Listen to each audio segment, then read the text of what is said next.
To Kill a Mockingbird, Chapter 7. Jim stayed moody and silent for a week. As Atticus had once advised me to do, I tried to climb into Jim's skin and walk around in it. If I had gone alone to the Radley place at 2 in the morning, my funeral would have been held the next afternoon, so I left Jim alone and tried not to bother him. School started. The second grade was as bad as the first, only worse. They still flashed cards at you and wouldn't let you read or write. Miss Caroline's progress next door could be estimated by the frequency of laughter. However, the usual crew had flunked the first grade again and were helpful in keeping order. The only thing good about the second grade was that this year I had to stay as late as Jim, and we usually walked home together at 3 o'clock. One afternoon, when we were crossing the schoolyard towards home, Jim suddenly said, "There's something I didn't tell you." As this was his first complete sentence in several days, I encouraged him. "About what?" "About that night." "You've never told me anything about that night," I said. Jim waved my words away as if fanning gnats. He was silent for a while. Then he said, "When I went back for my breeches, they were all in a tangle when I was getting out of 'em. I couldn't get 'em loose. When I went back—" Jim took a deep breath. "When I went back, they were folded across the fence, like they were expecting me. Across and something else." Jim's voice was flat. "Show you when we get home." They'd been sewed up, not like a lady sewed 'em, like something I'd try to do. All crooked. It's almost like somebody knew you were coming back for 'em. Jim shuddered. "Like somebody was reading my mind. Like somebody could tell what I was going to do. Can't anybody tell what I'm going to do lest they know me, can they, Scout?" Jim's question was an appeal.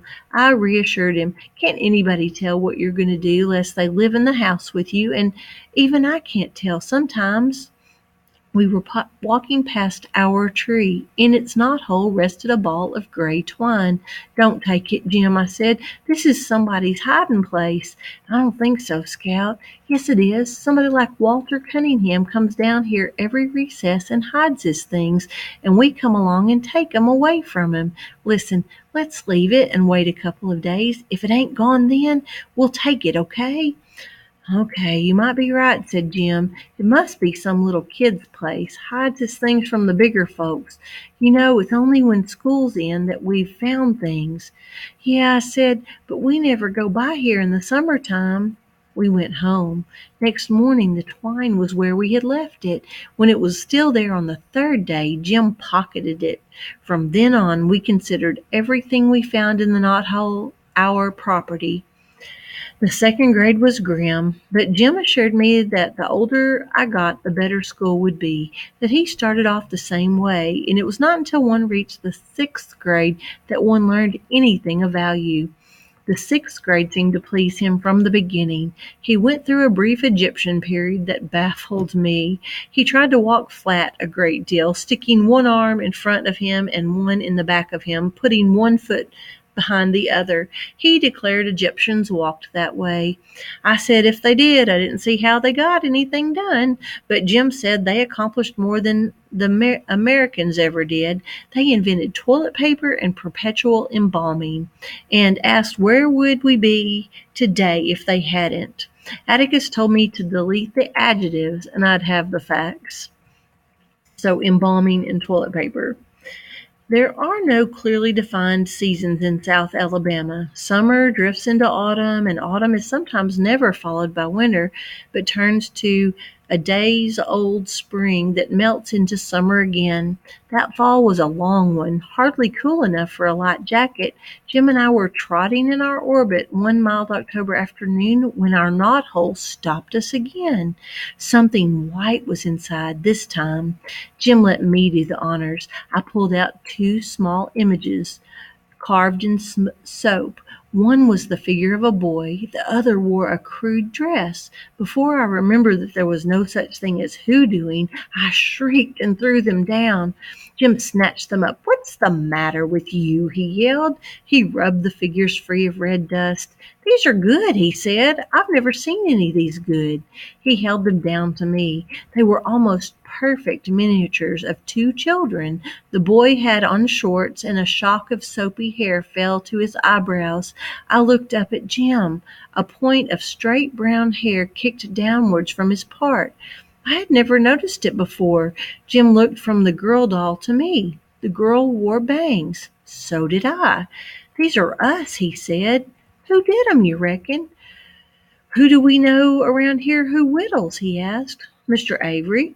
Mr. Avery just does like this. I mean carves. Mr. Avery averaged a stick of stove wood per week. He honed it down to a toothpick and chewed it." "There's old Miss Stephanie Crawford's sweetheart," I said. "He carves all right, but he lives down the country. When would he ever pay any attention to us?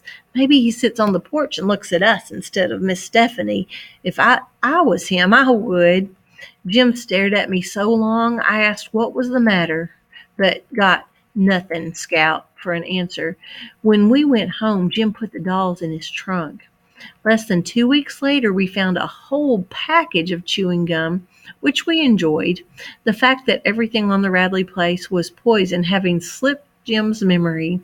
The following week, the knothole yielded a tarnished medal. Jim showed it to Atticus, who said it was a spelling medal, that before we were born, the Macomb County schools had spelling contests and awarded medals to the winners. Atticus said someone must have lost it, and had we asked around. Jim camel-kicked me when I tried to say where we had found it. Jim asked Atticus if he remembered anybody who ever won one, and Atticus said no. Our biggest prize appeared 4 days later. It was a pocket watch that wouldn't run, on a chain with an aluminum knife. "You reckon it's white gold, Jim?" "Don't know. I'll show it to Atticus." Atticus said it would probably be worth $10, knife, chain, and all, if it were new. "Did you swap with somebody at school?" he asked. "Oh, no, sir." Jim pulled out his grandfather's watch that Atticus let him carry once a week, if Jim were careful with it. On the days he carried the watch, Jim walked on eggs. "Atticus, if it's all right with you, I'd rather have this one instead. Maybe I can fix it." When the new wore off his grandfather's watch and carrying it became a day's burdensome task, Jim no longer felt the necessity of ascertaining the hour every 5 minutes.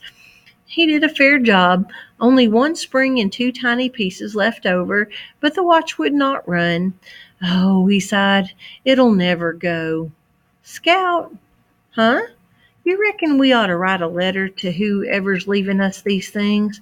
That'd be right nice, Jim. We can thank him." "What's wrong?" Jim was holding his ears, shaking his head from side to side. "I don't get it. I just don't get it. I don't know why, Scout." He looked toward the living room. "I've got a good mind to tell Atticus." "No, I reckon not." "I'll tell him for you." "No, don't do that, Scout." "Scout?" "What?" He had been on the verge of telling me something all evening. His face would brighten and he would lean toward me. Then he would change his mind. He changed it again. "Oh, nothing." "Here, let's write a letter." I pushed a tablet and pencil under his nose. "Okay. Dear Mr. How do you know it's a man? I bet it's Miss Maudie. Been betting that for a long time." "Arrgh, Miss Maudie can't chew gum." Jim broke into a grin. "You know she can't. She can talk real pretty sometimes. One time I asked her to have a chew, and she said no thanks, that chewing gum cleaved to her palate and rendered her speechless," said Jim carefully. "Doesn't that sound nice?" "Yeah, she can say nice things sometimes. She wouldn't have a watch and a chain anyway." "Dear sir," said Jim, "we appreciate we appreciate everything which you have put into the tree for us. Yours very truly, Jeremy Atticus Finch." "He won't know who you are if you sign it like that, Jim." Jim erased his name and wrote Jim Finch. I signed Jean Louise Finch, Scout, beneath it. Jim put the note in an envelope. Next morning, on the way to school, he ran ahead of me and stopped at the tree. Jim was facing me when he looked up, and I saw him go stark white. "Scout!" I ran to him. Someone had filled our knothole with cement. "Don't you cry now, Scout. Don't cry now. Don't you worry," he muttered at me all the way to school. When we went home for dinner, Jim bolted his food, ran to the porch, and stood on the steps. I followed him. "Hasn't passed by yet," he said. Next day, Jim repeated his vigil and was rewarded. "Howdy do, Mr. Nathan," he said. "Morning, Jim. Scout," said Mr. Radley as he went by. "Mr. Radley," said Jim. Mr. Radley turned around.